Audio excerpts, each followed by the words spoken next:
Bonjour à tous et bienvenue sur la première chaîne d'actualité quotidienne qui parle de NFT et de jeux blockchain. Vous le savez, on est ensemble tous les jours, ça dure un petit quart d'heure et là, vous le savez, c'est la folie. Ça pump de partout, il y a des infos de partout, c'est impossible de tout suivre et donc j'ai envie de dire, c'est un petit peu le but de cette chaîne, c'est de vous aider, de vous apporter le meilleur de l'info NFT et blockchain gaming. Aujourd'hui, on parle de quoi? Aujourd'hui, on parle du dernier espoir d'OpenSea, on parle de rugby, de Solana, de Michael Jackson, de Nike, de Airdrop encore. Deuxième partie gaming avec des NFT gratuits à récupérer. Également aussi des projets qui cartonnent, pas mal de choses. Et dernière partie, la partie NFT à surveiller. Donc c'est parti pour un quart d'heure de pur bonheur. Let's go.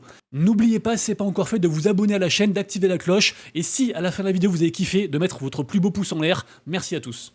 Et juste avant qu'on commence, sachez que enfin je suis à jour au niveau des giveaways, incroyable. Donc j'ai fait les tirages au sort et l'annonce des 10 derniers jours en fait pour les giveaways. Donc ça fait quand même 520 balles que je vous redonne, donc très content. Vous retrouvez bien sûr l'annonce complète dans mon Discord qui est gratuit ou ouvert à tous. Et puis j'espère comme ça vous régaler de plus en plus au fur et à mesure que la chaîne marche, que Bullrun avance, etc. On commence bien sûr comme tous les jours par le récap du marché NFT et c'est une très belle journée. Le problème c'est que à partir de là, le Bitcoin a explosé, on est à 44K, le TH un peu à la traîne mais qui est quand même pas mal explosé aussi, et les NFT qui explosent aussi également. Donc à partir de là, vous dire que ça va augmenter, que ça va descendre, on n'en sait strictement rien, tout est possible. Je pense qu'on est vraiment à l'orée du bull run, donc ça devrait monter encore beaucoup plus haut pour l'ensemble du marché, mais là à court terme, à moyen terme, c'est très compliqué, donc franchement, suivez votre instinct, du coup faites vos recherches de partout, faites attention à vous. Mais bien sûr, je me répète, ça reste une excellente période. On a plein de projets qui reviennent, des projets qui veulent construire des choses et des beaux écosystèmes qui se créent. Donc ça fait grave plaisir. Au niveau des NFT, spécifiquement sur Ethereum, on a 29 de sentiments de marché. On est à 6000 ETH de market cap, donc comme hier, donc très très bien. Les volumes ont encore explosé, quasiment 50 millions de dollars sur 24 heures. Assez incroyable. Bien sûr, avec beaucoup de volume drivé, toujours pareil, par Bitcoin, avec les fameux NFT Ordinal et puis la norme BRC20, tout ce qui est token, un petit peu shitcoin comme ça sur Ordinal. Et bien sûr, aussi le token Ordi qui cartonne, qui a atteint carrément 1 milliard de capitalisation, donc c'est incroyable franchement. Et au niveau des floor price, au niveau des prix planchers des collections NFT, et bah c'est un petit peu en dents de scie. Il y a plein de collections qui continuent à péter, comme par exemple Mad Lads sur Solana qui a dépassé les 200 sols, incroyable. Ils ont d'ailleurs annoncé aussi un partenariat avec Wormhole et il y a aussi leur exchange qui arrive pour Q1 2024. Donc franchement Mad Lads c'est incroyable. Je suis dégoûté d'avoir vendu à 80 sols. Je pensais avoir fait un bon coup et en fait bah non. Après profit bien sûr, mais en ce cas vraiment ça cartonne. Donc voilà, vous irez voir. On refait un petit point du coup à la fin de la vidéo. Vidéo du jour qui est d'ailleurs réalisée avec une boîte que vous aimez bien et que beaucoup de gens connaissent déjà. Je parle bien sûr de Ovaly. Ovaly, ce qui est sympa, c'est que c'est un petit peu une sorte de Sorare version rugby. Donc c'est un jeu de Fantasy League. Mais ce qui est bien, c'est que c'est un petit peu un jeu en mode de Web 2.5. C'est-à-dire qu'ils ont une version gratuite en mode Web 2, donc sans NFT, et une version Web 3 avec NFT, avec Marketplace, avec achat de NFT. Ils ont aussi un token, ils ont pas mal de choses. Le jeu Ovaly a été fait par une boîte qu'on connaît, donc ils sont KYC, on sait qui c'est un truc qui marche bien et tout, il n'y a pas de souci par rapport à ça. La boîte qui est derrière s'appelle Bang, et en fait ils ont un produit du coup Web 2, pareil aussi un jeu de Fantasy League sur le rugby qui marche bien, et surtout aussi ils sont associés directement, ils ont pour ambassadeur en fait Antoine Dupont, donc juste voilà, élu de multiples fois meilleur joueur du monde, capitaine de l'équipe de France, une star pure et dure, incroyable, donc franchement moi je vous dis pas de in ou de pas in sur le jeu, en fait si, allez voir quand même la version gratuite au moins, mais surtout en fait renseignez-vous sur le projet, rejoignez du coup leur réseau, ils sont très actifs, ils font aussi pas mal de cadeaux, des giveaways, des AMA, des rencontres avec la team, plein de trucs, ils sont très actifs. Au niveau de leur actu du moment, ils ont une vente de tokens qui se termine dans 10 heures pour ceux qui s'intéressent. Je vous mettrai tout en description. Pour ceux qui veulent aller plus loin, sachez que j'avais fait une vidéo complète sur Ovaly il y a environ 7 mois. La vidéo est toujours d'actualité pour saisir les bases du projet. Après, bien sûr, vous en doutez, en 7 mois, il y a eu la Coupe du Monde, il y a eu plein de trucs. Donc forcément, ils ont beaucoup avancé. Ils vont aussi faire une prochaine levée de fonds. Ils font plein de trucs de partout. Franchement, renseignez-vous sur Ovaly parce que pour moi, c'est un projet, c'est un très bon projet, très porteur. Et souvent, les gens mésestiment un petit peu le côté rugby par rapport au côté foot. Mais le rugby, il y a beaucoup de gens qui sont intéressés par ce jeu en fait, par ce sport. Pour finir sur le projet Ovaly, de toute façon je mettrai pas mal d'articles en description sur un petit peu ce qu'ils ont fait depuis ma vidéo, donc n'hésitez pas à consulter. Merci beaucoup à eux en tout cas, et puis nous on continue l'actu. Je voulais démarrer par deux news côté Solana parce que Solana actuellement c'est une grosse dinguerie, ça bouge de tous les côtés, non seulement côté NFT avec entre autres Mad Lads dont j'ai parlé tout à l'heure, mais également aussi côté Sol tout court qui a explosé, également aussi côté différents protocoles, côté Memecoin aussi, il y a plein de shitcoins qui explosent sur Solana, c'est une vraie dinguerie, bref, ça bouge beaucoup et surtout aussi on a plein de airdrops actuellement, grosse dinguerie. Le prochain gros airdrop très attendu c'est celui de Jupiter bien sûr, donc une sorte d'exchange pour la faire très courte et j'en ai parlé je crois 2-3 fois la semaine dernière. Et surtout aussi, là, on a aussi Jito, donc un protocole aussi un petit peu DeFi, qui a annoncé donc en fait ses critères d'éligibilité, c'est un mot qui est dur à dire pour moi, Donc n'hésitez pas à vérifier si vous êtes éligible ou non. Il n'y a pas de wallet à connecter, c'est juste une recherche avec votre adresse de wallet. Donc pas de souci par rapport à ça. Et soyez sur le qui-vive, vraiment il y a beaucoup de airdrop actuellement sur Solana, c'est ouf. Et également aussi, deuxième news, c'est par rapport du coup à un des cofondateurs de Solana, donc Anatoly Yakovenko, qui nous apprend, sans grande surprise, que le téléphone Saga, donc le téléphone de Solana, c'était un gros échec.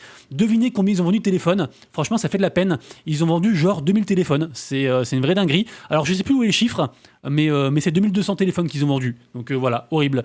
Donc ça aurait pu bien marcher, mais pour l'instant c'est un échec. Après, je me rappelle quand même que ceux qui ont acheté le téléphone, ils ont eu beaucoup de récompenses, notamment aussi avec la collection Clénosaure, qui était partenaire. Donc à voir, c'est pas terminé, c'est un premier échec, mais comme on dit déjà, moi je fais pas d'échec, soit j'apprends, soit je gagne, truc comme ça. Bref, on souhaite le meilleur au téléphone de Solana et on continue avec une news, peut-être la renaissance de OpenSea. On ne sait pas, mais il semblerait que OpenSea, via des sources mi-internes, mi-leak, mi-spéculatives, qu'il sortirait un nouveau produit, donc OpenSea 2.0, qui serait un mix entre OpenSea Pro, qui marche pas à l'heure actuelle, et OpenSea, qui se fait largement dépasser par Blur, qui est la marketplace numéro 1 en termes de volume. Et donc, ça s'appellerait du coup OpenSea 2.0, avec peut-être un token SEA à la clé. Beaucoup de gens disent que ça n'arrivera pas. Le problème, c'est qu'en fait, OpenSea, avant de mourir, ils vont forcément tenter un dernier coup de poker. Donc pour moi, si OpenSea est dans la sauce, on rappelle que leurs principaux investisseurs sont partis, ils galèrent de fou, ils n'ont plus les parts de marché, ils n'ont plus rien. Donc peut-être que le dernier coup de poker, ce sera comme ça, de lancer un token SEA pour jouer le tout pour le tout. On verra. Soit ils meurent avec leur token, soit ça cartonne. On verra ça. C'est des grosses rumeurs pour l'instant. Mais j'ai envie d'y croire. J'ai envie d'y croire. Affaire à suivre, évidemment. Dès qu'on a une info, bien sûr, je vous en parle. On continue ensuite avec une très jolie nouvelle de la part de Another Block, la plateforme, qui en effet va sortir dans 2 jours. En gros, une chanson des Jackson 5 avec Michael Jackson. Le titre s'appelle Big Boy, sera pas trop cher, en plus c'est 25 $. Il y aura aussi des éditions limitées à 100 $ pièce. Mais voilà, je trouve ça cool d'associer comme ça la musique, les NFT, avec quelqu'un d'iconique comme ça que Michael Jackson et le groupe aussi Jackson 5. Donc affaire à suivre. Pour l'instant, il n'y a pas trop de hype. Je trouve que côté musique et blockchain, on a du mal. Mais pourquoi pas, hein, j'ai envie d'y croire. Je pense qu'il y a aussi un marché par rapport à tout ça. Ça ensuite, ça marche bien apparemment. C'est Swoosh. Alors Swoosh, je vous rappelle que c'est la plateforme Web3 de Nike qui marche très bien. C'est un peu une sorte de club VIP, j'allais dire. On peut carrément minter en fait son identifiant Swoosh. On peut aussi acheter des NFT, pas mal de choses. Dernièrement, les gens en fait ont pu acheter carrément des chaussures, des sneakers, après les forger pour les recevoir à la maison, pour ceux que ça intéresse. Et là en fait, ils font un gros programme de giveaway pour décembre, pour du coup récompenser leurs holders avec plein de choses à gagner. T-shirts, sneakers, affiches. Bref, plein de trucs, allez voir, mais pour moi, Swoosh réussit vraiment très très bien, là où malheureusement, leur collection Clonix, parce que je rappelle qu'en fait, Nike, ils ont aussi racheté Artefact, ils ont une collection NFT qui s'appelle Clonix, et je trouve qu'ils ont délaissé cette collection-ci au profit de Swoosh. Côté NFT artistique ensuite, on s'intéresse à Jack Butcher, donc l'artiste, il se passe trop de choses. Franchement, si vous kiffez les NFT artistiques, renseignez-vous parce qu'il a plein d'actualités, c'est une grosse dinguerie, il a de plus en plus de collections NFT, il a je crois un NFT trademark qui s'est vendu je crois à 7 ETH, un truc comme ça, hier, enfin bref, allez voir, ce mec est complètement dingue, tout ce qui touche, ça se transforme en or, donc franchement trop cool. Ensuite on parle de Oogie sur Solana, alors ça me fait marrer parce qu'on dirait un petit peu une sorte de Degods bis, dans le sens où ils ont un peu foiré. Actuellement, là, ils sont à 1,5 sol. Pourtant, ils avaient tout pour réussir. Et là, en fait, ils font une sorte de gros rebranding, un gros recommencement avec plein d'annonces, des choses gamifiées, un nouvel art, plein de trucs. Donc, à voir. Ça peut être gambling, mais vu qu'ils veulent tout refaire, et j'ai envie de dire que ça peut pas tomber. En tout cas, il y a peu de chances que ça tombe plus bas que ça ne l'est déjà. Donc, pourquoi pas. Ensuite, ça c'est intéressant. C'est une collection NFT qui est mise en avant par Coco. Pour moi, Coco, c'est le blue chip sur Multivers X, la blockchain.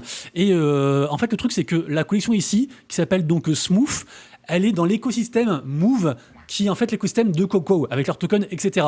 Donc, ça peut être intéressant de se renseigner. En plus, ils font aussi une raffle. Ça se passe aussi sur Multivers X. Et en fait, ils sont backés du coup par les mêmes mecs que ceux qui back Coco. Donc, ce sera, je pense, une collection très liée.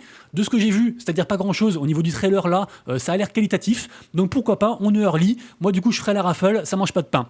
Ensuite, pour les chasseurs de airdrop, nouvelle quête à faire sur l'écosystème Venom. Vous le savez, ça fait des mois et des mois qu'on chasse les NFT gratuits. On espère que plus on aura de NFT gratuits et plus du coup on aura un gros airdrop. Si airdrop il y a, pour l'instant c'est que la spéculation. Moi en tout cas j'y crois. Donc là du coup nouvelle quête, ça se passe tout sur la testnet, donc c'est gratuit. Il n'y a rien à installer. Contrairement à ce qu'ils disent là, il y aura juste à cliquer, ce sera validé, et après du coup on échange des tokens du coup sur la testnet, donc c'est gratuit, et après on récupère le NFT. Donc voilà, on y croit, on fait ça, et je vous informe dès qu'il y a une nouvelle quête. Deuxième partie de la vidéo, la partie blockchain gaming, et on commence par une très bonne nouvelle, en effet des NFT gratuits sur pas n'importe quel projet, sur le projet Gods Unchained, qui est juste pour l'instant un des plus gros jeux de cartes qui cartonnent. Ils sont toujours en top volume sur Immutable X. Franchement, c'est une grosse dinguerie ce jeu. C'est vraiment une sorte de Magic l'Assemblée, une version blockchain. C'est un truc qui marche très bien. Et donc là, du coup, partenariat avec Amazon Prime Gaming, donc très cool. Du coup, le jeu est dispo du coup dessus. Et en plus aussi, si on link son compte Amazon Prime avec du coup son compte Gods Unchained, on a donc des cartes à récupérer gratuitement. Alors bien sûr, il y a encore des gens qui vont râler parce que à chaque fois que je parle en fait de NFT gratuit avec Prime Gaming, les gens me disent oui mais non, c'est pas gratuit, t'es un connard monsieur Rabbit. En effet, il faut avoir acheté un compte Amazon Prime pour avoir ce NFT gratuit. Donc oui, du coup, ce NFT gratuit ne concerne que les gens qui ont Amazon Prime. Après, rien ne vous empêche de demander un compte à quelqu'un pour juste claim du coup l'NFT avec votre compte associé. Si c'est quelqu'un qui joue pas du tout sur des jeux blockchain, ça mange pas de pain. Ça c'est vous qui voyez. Mais en tout cas, voilà, ça reste des NFT gratuits selon moi. On continue ensuite avec Yuga Labs Gaming parce que vous le savez maintenant, ils ont un compte dédié au gaming. Et en fait là, c'est une mise à jour par rapport à Legends of the Mara. Legends of the Mara, rappelez-vous, j'avais fait carrément une vidéo complète sur ce projet, parce que pour moi c'est un très joli projet, qui est aussi en partenariat avec Animoca Brands, mais pour l'instant ils ont déçu, c'est vraiment que les baleines qui sont récompensées, on attend de voir aussi quand même les récompenses, mais voilà, pour l'instant ça démarre doucement, on va dire ça comme ça.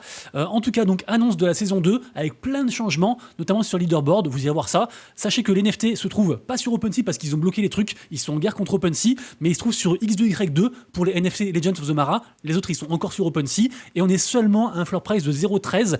Mon avis, c'est que c'est pas foufou actuellement, mais je pense quand même que ce sera payant sur le long terme. Ça reste quand même Yuga Labs, ça reste quand même Animoca Brands, et j'imagine que les gens qui ont investi comme ça de l'argent et du temps dans le jeu seront récompensés. En tout cas, un projet, lui, qui cartonne, c'est toujours bien sûr Big Time. Alors, qui cartonne? On sait pas trop. Est-ce que c'est manipulé? Est-ce que du coup, les gens gagnent pas assez de tokens dans le jeu? Je sais pas. Mais si on regarde juste la courbe du token, c'est incroyable. Je vous rappelle, j'en ai parlé 2-3 fois cette semaine, qu'on était genre à 0,15, 0,2, on est monté à 1. C'est ouf, à 1 $. Donc c'était un x5. Et là, bim, quasiment divisé par 2. Quand on regarde cette courbe, on se croirait en bull run, en début de bull run. Donc c'est assez fou. Big Time, je pense que ça reste un projet à surveiller. Soit ça va vraiment exploser, soit ça va s'écrouler. Mais je pense pas qu'il y aura de demi-mesure, à surveiller en tout cas. Sachez que pour l'instant, il y a beaucoup de gens qui sont très bullish sur le côté NFT gaming. On a beaucoup de grosses baleines qui dépensent des fortunes dans des NFT. Et c'est marrant parce que c'est des NFT dont j'ai déjà parlé plusieurs fois sur la chaîne et qui sont pour moi en fait dans ma liste de watching que je surveille régulièrement. On parle bien sûr de Triverse qui ont explosé dernièrement. Timeless, c'est pareil aussi, c'est Triverse. Shrapnel aussi pareil, le jeu de tir très attendu qui arrive pour du coup janvier a priori. Pixel, dont j'ai beaucoup parlé, qui est sur Ronin, sa chaîne de Axie Infinity. Et aussi Seedworld. Et en fait, Seedworld, c'est le jeu en fait de l'incubateur Seedify qui cartonne et qui est derrière plein de gros projets. Donc voilà, pour moi, c'est très positif sur l'avenir et un jeu aussi dans lequel je crois beaucoup. Et franchement, l'image est trop jolie. Je vous mets en grand si vous voulez. Du coup, vous allez avoir du son. C'est Pixelmon. Pixelmon, je suis vraiment sur le cul. Le jeu là, il est magnifique. On dit vraiment un Pokémon-like et pourtant on revient de tellement loin. J'ai déjà raconté l'histoire plein de fois, mais voilà, l'histoire de scam au début, le rachat par la team, plein de trucs. Là, pour l'instant, les NFT, ils ont explosé. On est retourné à des 1,45 ETH de floor price. Pour rappel, le mint, il y a genre environ un an et demi, c'était 2 ETH. Donc on est encore loin, mais c'est descendu genre à 0,1, 0,2, tellement c'était un gros scam le truc. Donc là, ça part très bien. Je suis assez content, j'ai hâte de voir. Ensuite, on a un update sur le projet Animalia. Rappelez-vous, j'en ai beaucoup parlé Animalia, ça arrive très bientôt, ça arrive le 18 décembre, on a la date, donc dans à peine 12 jours. Là franchement en décembre on a plein de trucs qui arrivent, on a, je vous en reparle après, mais en gros on a Overworld, Poglin, Animalia et d'autres trucs aussi qui arrivent auxquels je crois beaucoup. Animalia, je vous le rappelle, c'est un jeu de cartes gratuit, c'est un free-to-play, ils ont aussi un token, ils ont pas mal de choses. Là du coup c'est un petit peu le moment d'essayer de choper une whitelist, absolument, parce que je pense que ce mint sera payant. Après bien sûr j'en sais rien, on verra tout ça, mais j'ai vraiment envie d'y croire Animalia. Et puis il y a beaucoup de gens, il y a un joli marketing aussi qui est derrière, donc à surveiller bien sûr, évidemment. Poglin, du coup, j'en parlais, on a des tailles du mint ici, donc vous irez voir, mais ça se passe le 12, projet très attendu, backé aussi par Animoca Brands, 0,05, c'est pas un free mint, malheureusement. Moi, je suis pas wailisté, ils m'ont tous chié dessus, mais j'ai envie d'y croire. Poglin, vraiment, c'est une sorte de Pokémon-like, et j'y crois beaucoup, voilà, j'y crois beaucoup. Également aussi, ça bouge côté Pudgy Penguins, incroyable. Pudgy Penguins, rappelez-vous, j'en ai beaucoup parlé, parce que forcément, ils ont tout explosé, ils ont atteint 12 ETH, avant de retracer un peu, là, ils se situent à 9 ETH, c'est incroyable. Pour moi, c'est la collection du prochain bull run. Allez voir, du coup, ma vidéo que j'ai faite il y a environ 4 jours. Vous verrez, de toute façon, on a les Pudgy Penguins en miniature. Et donc là, en fait, on a beaucoup de projets qui essaient de sortir des choses en fait autour de l'écosystème Pudgy Penguins. Et là, par exemple, on a Pudgy World. Donc c'est assez marrant. Alors, on pourrait croire que c'est dégueulasse, mais je trouve ça très bien fait. Et en fait, comment dire, ne pas récompenser sa commu avec un token, avec de l'argent, mais avec finalement du contenu, de la gestion de leur propriété intellectuelle, c'est très très intelligent, en tout cas pour le long terme. Et donc plus on verra de projets comme ça, et plus ça renforcera en fait l'écosystème en entier de Pudgy Penguins, qui est déjà très très fort. Donc hâte de voir du coup le jeu Pudgy World. Les amis, du coup, on arrive à la fin de la vidéo. Dernière partie, la partie bien sûr NFT à surveiller. Alors globalement déjà au niveau des mints, c'est quasiment que des mints artistiques que je regarde, notamment le mint de Noble Gallery, ça m'a l'air incroyable. Également aussi on a un projet qui va faire gagner une Rolex avec une loterie, le projet Watch King, donc pourquoi pas, à surveiller. Mad Lab, j'en ai parlé, Army of Fortune, j'en ai beaucoup parlé, il y a un reveal aujourd'hui, ça a pas mal dump, on est genre à 0,45, mais voilà, il y a un token qui arrive pour janvier, donc à voir. Utopia, bien sûr, le nouveau nom de NFT World qui continue à pump, qui est en train de tout exploser, incroyable. Triverse qui cartonne aussi, c'est incroyable. Azra Games qui est repassé à 0,4 et là qui est repumpé à 0,5. Très gros projet Azra Games, faudrait que j'en parle d'ailleurs, j'en parle pas assez. Les NFT Bonk sur Solana qui s'envolent, car le Bonk lui-même, en fait, le même coin, est en train de s'envoler, c'est assez incroyable. Je crois qu'il a dépassé, je sais plus quel token, mais son market cap est juste fou au Bonk. C'est vraiment un retour des enfers, c'est ouf. Ça bouge aussi beaucoup côté collection de NFT sur Trump. Il y a 2 collections, et en fait, dès que Trump fait quelque chose dans la vraie vie, et bah forcément, ça impacte en fait ses collections NFT, qui sont d'ailleurs, l'argent lui revient, hein, c'est ses collections vraiment à lui. Donc voilà, ça bouge beaucoup dessus. Fusionist ensuite, c'est un projet gaming, leur première collecte pump de fou, et en fait ils ont bientôt aussi un prochain mint qui est très attendu, donc hâte de voir. Bitcoin Franks qui retrace au 0,14 BTC, Fomoji sur Bitcoin, incroyable franchement, allez voir ça, qui du coup a explosé les 0,02 BTC, incroyable. Ça commence aussi pas mal à bouger sur Gaz Hero, qui est donc le jeu, le MMO en fait de Stephen, le Move to Earn, donc peut-être un gros retour en force pour ce projet, à voir, en tout cas j'ai envie d'y croire. Et pour finir on a aussi le projet Quex, qui est assez solide, et qui a fait un plus 30% et qui s'installe à 45 sols, un projet de canard assez intéressant qui fit très très bien en fait avec le mode DGen en fait du monde NFT. Les amis, du coup c'est tout pour moi, j'espère que vous avez kiffé, c'est le cas, petit pouce en l'air bien sûr, et on se retrouve nous donc dès demain pour la prochaine vidéo, et d'ici là bien sûr prenez soin de vous, de proches et de vos lettres, c'était Monsieur Rabbit, des bisous, ciao.